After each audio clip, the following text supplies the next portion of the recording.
Bismillahirrahmanirrahim. Alhamdulillah, nahmaduhu wa nasta'inuhu wa nastaghfiruh wa na'udzu billahi min shururi anfusina wa min sayyiati a'malina. Man yahdihillahu fala mudilla lahu wa man yudlil fala hadiya lahu. أشهد أن لا إله إلا الله وحده لا شريك له وأشهد أن محمدا عبده ورسوله. اللهم صل وسلم وبارك على نبي محمد وعلى آله وأصحابه ومن تبع سنته إلى يوم الدين. أما بعد. Para jemaah muslimin muslimat, ibu-ibu, bapak-bapak, anak-anak putra dan putri, ikhwan wa akhwat iman rahimakumullah. Alhamdulillah. Mari seperti mana biasa kita mulakan kuliah mingguan kita. Sama-sama kita merendahkan diri, sama-sama kita merafakkan setinggi-tinggi puji dan syukur hadirat Allah Subhanahu wa taala yang terus-menerus memberikan kepada kita berbagai-bagai nikmat-Nya. Mudah-mudahan dengan mengucapkan puji dan syukur lahir daripada hati sanubari yang tulus lagi ikhlas, kita mau melanjutkan dengan amal soleh. Mudah-mudahan Allah Subhanahu wa taala akan terus memperpanjangkan nikmat-Nya kepada kita, dan mudah-mudahan semua kita diberkati dan dirahmati oleh Allah Subhanahu wa taala. Muslimin muslimat rahimakumullah, menurut takwim hijrah ataupun Islam, menurut kalender Islam, di mana esok hari Jumaat, kalau kita lihat Arab Saudi mengumumkan 9 hari bulan Zulhijjah pada esok hari. Apabila 9 hari bulan Zulhijjah, maka kita teringat orang-orang yang melaksanakan ibadah haji, mereka akan wukuf pada 9 hari bulan Zulhijjah. Mengingatkan juga kepada kita, kalau menurut kalender Arab Saudi, esok orang-orang yang melakukan haji tahun ini akan wukuf di Arafah. Itu tak ada masalah. Menjadi masalah yang tuan kapurnya oleh Singapura. Dia dah mulai jadi gerumat, dia jadi huru hara. Bila dia nak puasa besok ke lusa, dia jadi macam itu. Pasal namanya puasa 9 hari bulan Zulhijjah itu yang Nabi sendiri sebut as-sawm yaumul Arafah, puasa pada hari Arafah. Puasa ini sabit pada hadis muttafaqun alaihi berserta dengan fadail, keutamaan-keutamaannya. Jadi bila nama puasa tadi puasa Arafah, dan Arab Saudi telah mengumumkan esok orang-orang yang bikin haji akan wukuf di Arafah, orang Singapura jadi kelangkap. Dia nak puasa ke tak nak puasa? Para jemaah muslimin muslimat yang saya hormati sekalian, kita kena sabar, kita kena cool down, kita kena berbalik kepada usul fiqh, kaedah di dalam kita melaksanakan sesuatu undang-undang Allah Subhanahu wa taala, dan tidak ada satu pun qawaid fiqhiyah, kaedah-kaedah fikih apabila kita nak beramal, kita kena melihat atau mengikut kalender negara lain. Ini kita kena sebut. Jadi kalau kita lihat bahawa ibadah puasa yang bakal kita laksanakan yang namanya puasa Arafah itu, kita kena tanya bila dia berlaku, tarikh ni bila. Sepakat mengatakan bahawa puasa Arafah itu berlaku pada 9 hari bulan Zulhijjah. Apabila kalender kita, kalau kita lihat hari Jumaat yang lalu 1 hari bulan Zulhijjah, maka hari Sabtu akan datang, bukan besok tapi lusa baru 9 hari bulan Zulhijjah. Mengingatkan kepada kita, kita disunnahkan untuk berpuasa pada hari Sabtu 9 hari bulan Zulhijjah. Bukan ini pada hari Jumaat. Esok, kalau esok kalender Singapura baru 8 hari bulan Zulhijjah. Ini kaedah yang kita sebutkan. Kalau ada siapa-siapa yang masih dia nak juga puasa besok, kerana besok orang-orang wukuf di Arafah, ketahuilah kita lebih cepat 5 jam daripada Arab Saudi. Kalau besok lepas subuh anda nak mulai berpuasa, Arab Saudi belum subuh lagi. Artinya anda lebih cepat daripada orang Saudi. Ini juga tu kaedah yang tidak kena pada tempatnya. Selama ni kita solat, kita pakai kalender Singapura. Sekarang baru pukul 9 kita cakap. Saudi baru pukul 4 petang, belum maghrib pun. Kita dah isyak. Kita solat isyak menggunakan kalender dan waktu kita. Tiba-tiba bila nak puasa pakai kalender Saudi pula, saya rasa tak kena pada tempatnya. Maka pendapat yang selamat, insya-Allah kita berpuasa hari Sabtu nanti. Ini puasa Arafah bertepatan dengan kalender kita 9 hari bulan Zulhijjah. Kita berdoa mudah-mudahan semua kita kuat iman dan sihat dan dapat melaksanakan ibadah puasa tersebut dalam hadis yang sah.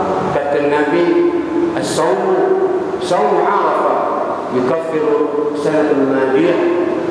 Puasa yang kita lakukan pada 9 hari bulan Zulhijjah itu akan menghapuskan segala dosa-dosa kita yang lalu 1 tahun. Kalau puasa Muharram, Ashura itu yukaffiru sanatul madiyah wal baqiyah. Lepas dan akan datang. Ini yang kita ingin bantu para jemaah supaya anda tenteram sikitlah. Yang satu lagi kelang kabut dah bagus dah, dia nak puasa. Tadi saya bacakan hadis Bukhari, siapa yang berpuasa, puasa sunnah Arafah, insya-Allah hari Sabtu nanti mereka akan mendapat ganjaran, dihapuskan segala dosa-dosa yang lalu. Datang mana ke mangkuk, dia bawa aku ke berita pula, dia cakap puasa Arafah ni dapat 40,000 ganjaran pahala. 40,000. Satu mangkuk lagi tambah, dia cakap kalau siapa yang suruh orang berpuasa Arafah dapat 70,000 pun. 70,000 Kalau saya dah tak payah puasa, suruh orang berpuasa, dia dapat 70,000. Ini pun tidak menepati hadis-hadis yang sah. Para jemaah muslimin muslimat yang saya hormati sekalian, beramallah sesuai dengan apa yang diberitakan oleh Nabi sallallahu alaihi wasallam. Satu lagi, orang lain faham kalau wukuf di Arafah jatuh pada hari Jumaat, dinamakan Haji Akbar. Ada betul?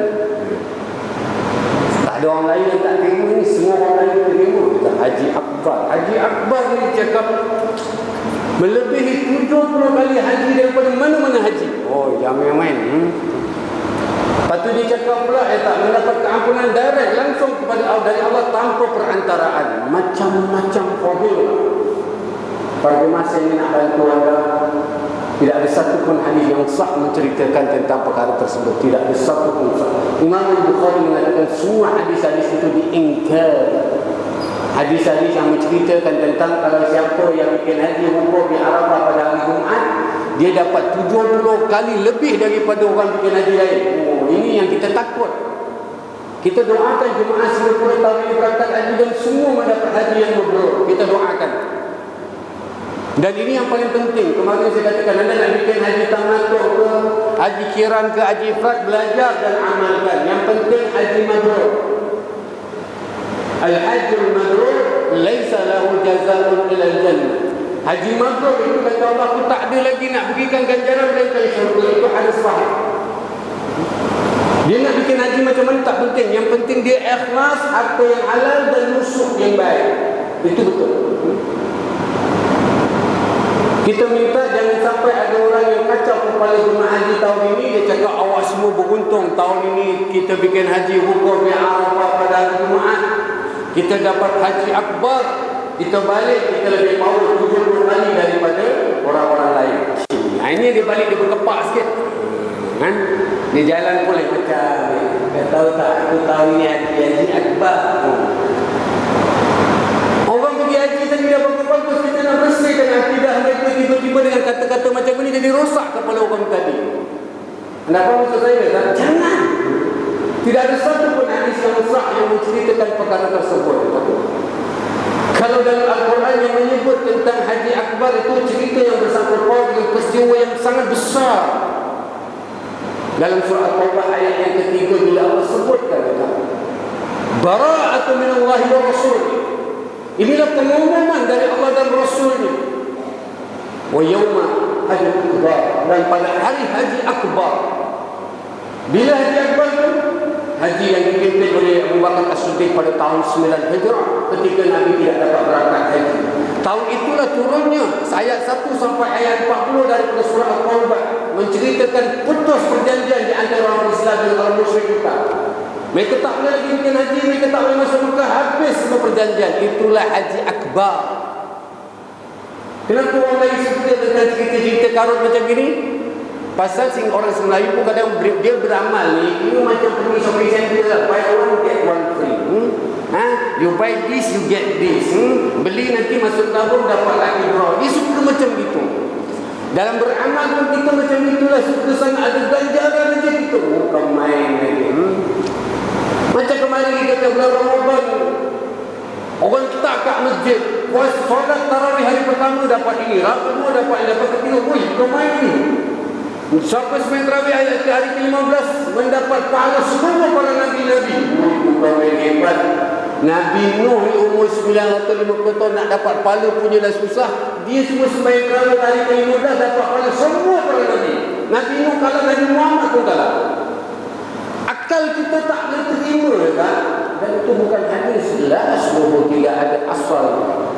Apa yang saya nak sebutkan di sini, mari kita beramal dengan ilmu, insya-Allah, dan kita mari sama-sama berdoa mudah-mudahan semua kecil yang besar, yang muda, laki-laki, perempuan, kita berdoa mudah-mudahan Allah SWT takdirkan hari Sabtu nanti kita hidup dalam keadaan sihat walafiat beriman dan dapat kita melakukan satu ibadah yang suci. Puasa tahunan Nabi ada 3. Yang pertama puasa Ashura, kita pilihlah pendapat yang sederhana 10 hari bulan Muharram. Yang kedua 6 hari bulan Syawal. Yang ketiga ni masuk bulan 12 ni 9 hari bulan Zulhijjah. Dan Nabi dijanjikan kepada umatnya, siapa yang berpuasa pada 9 hari bulan Zulhijjah, yukaffiru sanatan, dia Allah hapuskan segala dosa yang lalu. Jadi dari Muharram yang lalu ni bulan 12 ni, bulan yang terakhir dalam bulan Islam, mudah-mudahan niat kita yang tulus-ikhlas, Allah Subhanahu wa taala akan menghapuskan segala dosa-dosa kita. Dan mari sama-sama kita mendoakan kepada bakal jemaah haji dan jemaah haji yang sedang melaksanakan ibadah haji, insya-Allah kalau Belanda Saudi, esok mereka akan berangkat daripada Mina menuju ke Arafah. Dan inilah peristiwa yang sangat besar, kata Nabi, Al-Hajju Arafah, haji itu adalah Arafah. Jadi semua jemaah haji akan melaksanakan ibadah haji dan berkumpul di sana, dan mudah-mudahan Allah Subhanahu wa taala jadikan haji mereka haji yang mabrur. Amin amin ya rabbal alamin. Para jemaah muslimin muslimat rahimakumullah, alhamdulillah, mari kita kambung kembali pelajaran ini hadis kita. Tolong tunjuk ini apa yang kita pelajari pada minggu lalu, di mana kita dapat selesaikan hadis yang keempat pada bab yang ke-65. Tolong rujuk bab yang ke-65 ini, bab disuruh kita mengingat akan kematian. Bukan ingat saja, banyak-banyak ingat. Dan disuruhkan kita kurangkan, kalau boleh jangan sangat berangan-angan. Di bab yang kita pelajari, hadis yang keempat selesai kita pelajari daripada 1893 hadis dalam kitab Riyadhus Shalihin, ataupun hadis yang ke-575 menurut urutan buku sepintas lalu. Hadis yang sahih diriwayatkan oleh Imam Bukhari juga seperti mana hadis sebelum. Cuma kali ini diceritakan oleh Abdullah bin Mas'ud. Matan hadis sama macam hadis sebelum, cuma dia lebih detail lagi. Di mana bijaksananya Nabi sallallahu alaihi wasallam, Nabi buatkan gambaran. Nabi lukis di atas tanah dengan ranting yang Nabi ambil. 4 garisan 4 segi, Nabi letak satu garisan di tengah-tengah, sengaja Nabi keluarkan. Di bawah garisan tengah-tengah itu Nabi garis kecil tadi. Kemudian Nabi mulai buatkan explanation, kata Nabi, 4 persegi ini ajal ataupun kematian. Tengah-tengah garisan itu manusia. Jadi manusia dikelilingi oleh ajalnya. Tunggu time tadi. Ada yang coming soon, ada yang next change. So dia tunggu prime time bila dia nak ambil. Sambil-sambil itu manusia mempunyai cita-cita, angan-angan tak? Tapi Allah jadikan banyak halangan-halangan yang menghambat cita-cita mereka. Takut-takut sampai mereka mati, angan-angan tadi tidak terlaksana. Itulah garisan yang terkeluar. Itu kita pelajari pengajaran daripada hadis dan bab kita lihat bahawa kehidupan manusia dikelilingi oleh kematian yang disebutkan. Any time, anywhere. Mati ni tak ada satu pun orang yang boleh predict. Unpredictable. Tak boleh predict. Tak ada satu pun orang yang tahu bila dia akan mati. Kalau dalam IC kita tulis date of birth, bawah ada date of death. Alhamdulillah. Kalau lagi dalam 50 tahun, sekarang boleh dulu. Ganggu ke apa ke boleh. Lagi 3 bulan nak meninggal, baru boleh dulu berjaya wafat. Dulu boleh tinggal balik. Tak ada. Dan mati tak kenal 3 perkara. Mati tak kenal laki-laki atau perempuan, mati tak kenal usia, dan mati tak kenal tempat. Kita dah sebutkan kemarin. So dia akan datang next shot, ngam-ngam ho, bahasa hadis ni. Tepat-tepat masa dia datang. La ya'khuruna sa'atan wa la yastaqdimun. Kamu tak mampu untuk mentakhirkan walaupun sesaat, ataupun yang ini mentakdimkan. Jadi cepat tak boleh, ustaz tak boleh, gohek pun tak boleh. Maksudnya ngam-ngam ho, kita kena bersiap. Itu yang paling penting. Nah, di saat yang sama Allah jadikan di dalam dada dan kepala semua al-insan ataupun manusia, mereka mempunyai cita-cita. Cita-cita ni bahasa rakyatnya angan-angan, senang cerita. Angan-angan kita ni kadang-kadang tidak terlaksana kerana berbagai-bagai ujian dalam kehidupan kita yang menjadi penghalang. Itu yang Nabi gambarkan. Kata Nabi, siapa-siapa yang leka, lalai, tak ingat sangat, maka takut-takut nanti mereka menyesal apabila didatangi oleh kematian tanpa melaksanakan cita-cita mereka.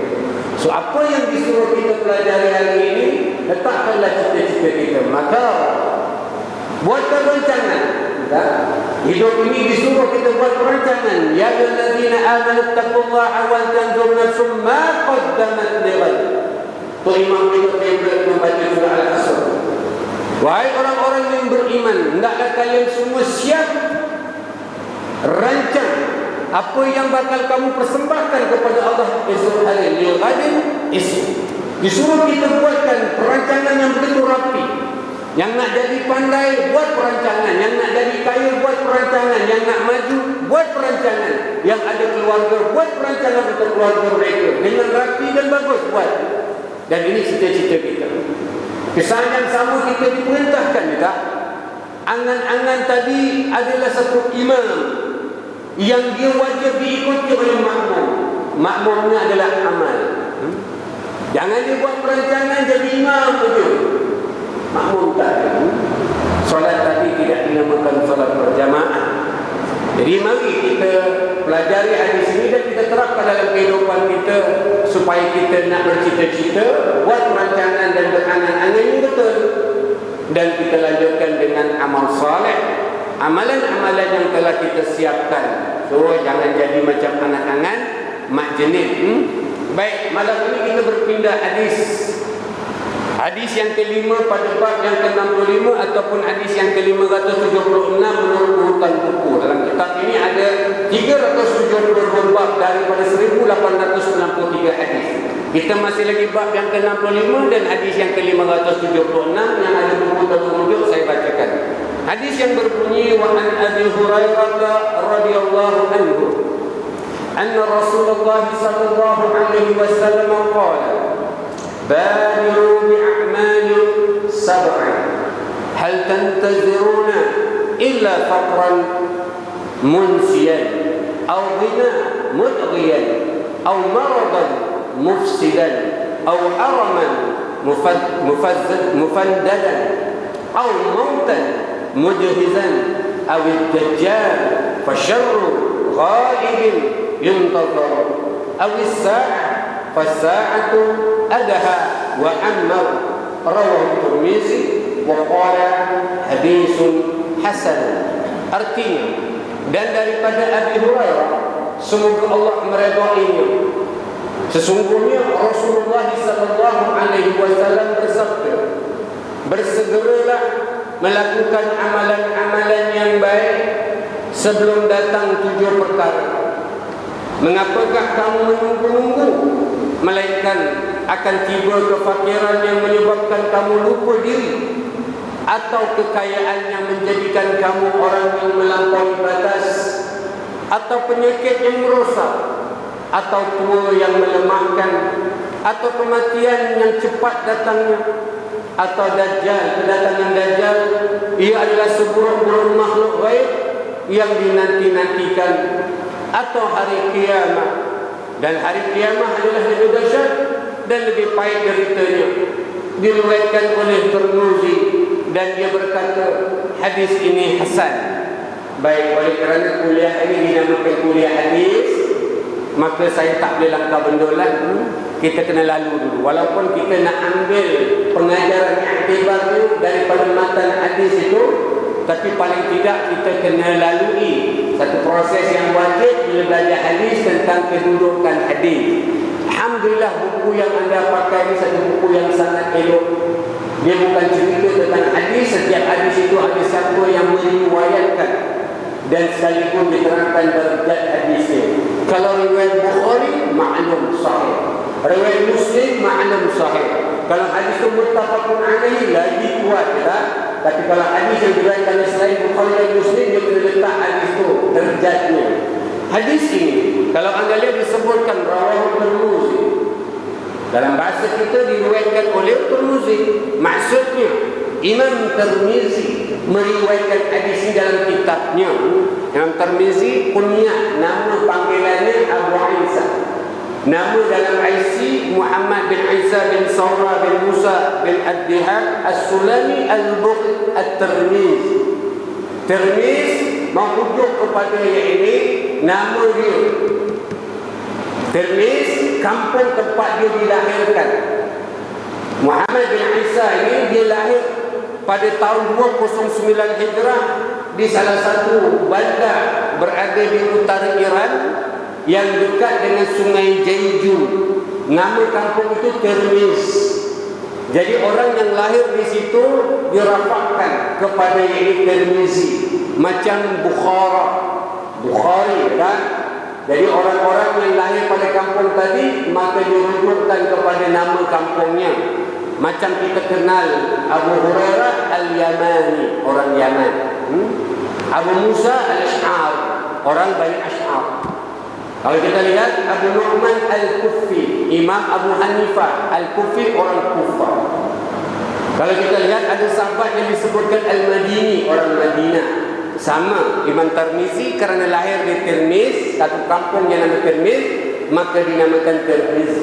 Kebanyakan kita ni orang Cuacukang jadi Cuacukangi. Senang ceritalah. Kalau saya Al-Juruni, orang Jurun. Ada kawan kita Al-Yisuni, orang Yisun. Macam itu lebih kurang, supaya anda tahu sikit. Imam Tirmizi ini di antara pakar-pakar hadis, kutub sita, kutub 6. Orang belajar hadis ada disebut kitab 6. 6 ulama daripada Bukhari, Muslim, Abu Dawud, Tirmizi nombor 4. Orang yang hebat dia tak? So dia di antara jago-jago hadis, pakar-pakar hadis. Sebenarnya ulama hadis ni banyak lah. Imam Ahmad juga ada kitab Musnad. Imam Ahmad, Imam Syafi'i ada kitab Musnad. Kitab Musnad kitab hadis lah. Imam Malik ada kitab Muwatta'nya. Ramai ulama-ulama hadis yang tak lawat kita sebut. Tapi di antara yang masyhur, sama ada kitab sita atau kitab sab'ah, kitab 7 atau kitab 6, Imam Tirmizi termasuk salah satu daripadanya. Beliau banyak kitab-kitab hadis ni, antara kitab Sunan. Sunan ni kitab hadis yang disusun menurut bab. Ada 4,107 hadis. Banyak hadis. Dan dia ada pula kitab lain yang dipisahkan, Al-Awsat, hadis-hadis yang pertengahan. Dia ada kitab Sahih. Imam Tirmizi juga ada kitab Sahih Tirmizi. Dia ada kitab yang dipisahkan daripada kitab Sunan tadi. Dia ada beberapa kitab. Kalau anda belajar akhlak Rasulullah, siapa yang belajar akhlak Nabi pakai kitab Syama'il, clear? Syama'il Muhammadiyah dipanggil. Itu kitab Imam Tirmizi. Dia cerita Nabi ini kalau berpakaian macam mana, Nabi ini suka apa, semua dia cerita. So Imam Tirmizi di antara ulama hadis yang hebat, dan beliau ini wafat pada 13 hari bulan Rejab pada tahun 279 Hijrah di bumi yang sama tempat beliau dilahirkan, di Al-Bukh, iaitu Tirmizi. Hadis ini Imam Tirmizi meriwayatkan dalam kitab Sunannya, dalam kitab Zuhud. Kita pernah belajar sini belum? Bab Zuhud. Zuhud ni kadang-kadang orang salah belajar. Dia Zuhud ni kira buang habis dunia. Habis ni dunia buang, tak nak. Baju pun tak boleh pakai lawa-lawa, mandi pun tak nak, habis tu. Jubah sampai kencuk lah. Pasal zuhur ni members main kat sebelah tak boleh angkat, tak boleh sampah. Allah Akbar, tak betul. Imam Ahmad bin Hanbal ada satu kitab Az-Zuhd, kitab Zuhud anda belajar. Jadi masuk ke zuhud yang sebenarnya orang yang paling terikat dengan Allah SWT.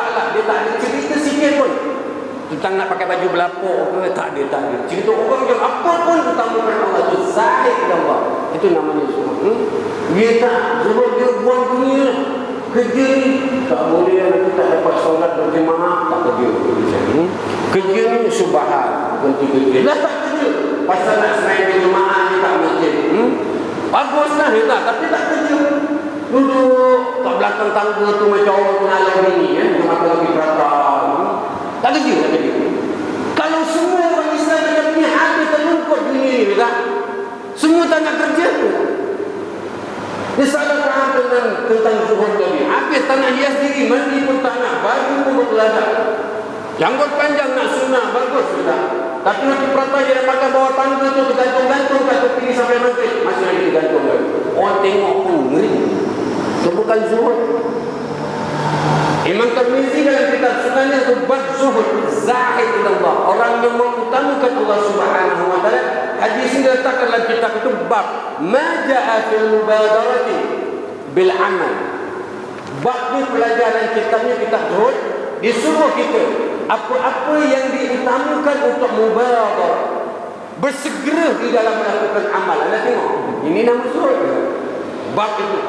Hadis yang kedua ini 306.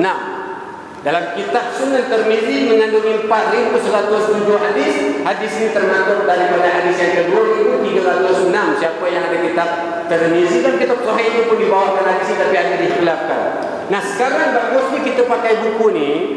Imam yang sangat jujur orang dulu, Yahya bin Syaraf ataupun Abu Zakaria, lebih terkenal dengan nama Imam Nawawi, yang lahir pada tahun 631 Hijrah, wafat 676 Hijrah. Beliau karang kitab ini. Semuanya hadis-hadis yang menceritakan tentang sunnah Nabi. Ada 1863 hadis, dibagi-bagikan 300. Semua hadis diletakkan kedudukan. Katanya, waqala, berkata Imam Tirmizi, hadisun hasan. Hadis ini berderajat hasan.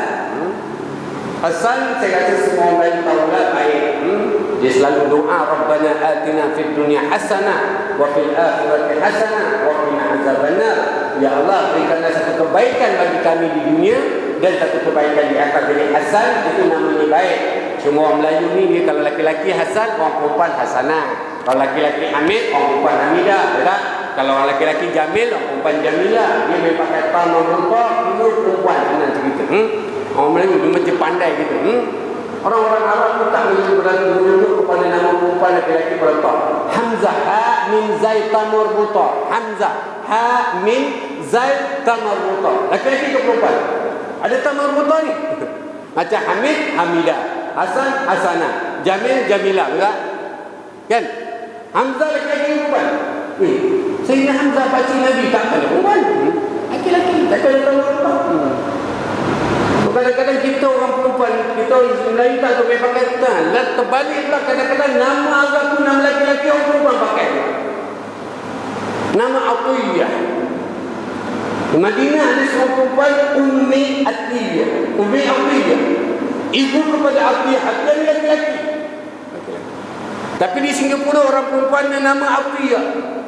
Saya di Mekah ada satu kawan, dia memang bus driver, orang Arab. Nama dia Atiyah. Janggut panjang ke sampai ni? Nama dia Atiyah. Singapura orang perempuan nama Atiyah. Maaf kalau ada orang perempuan nama Atiyah.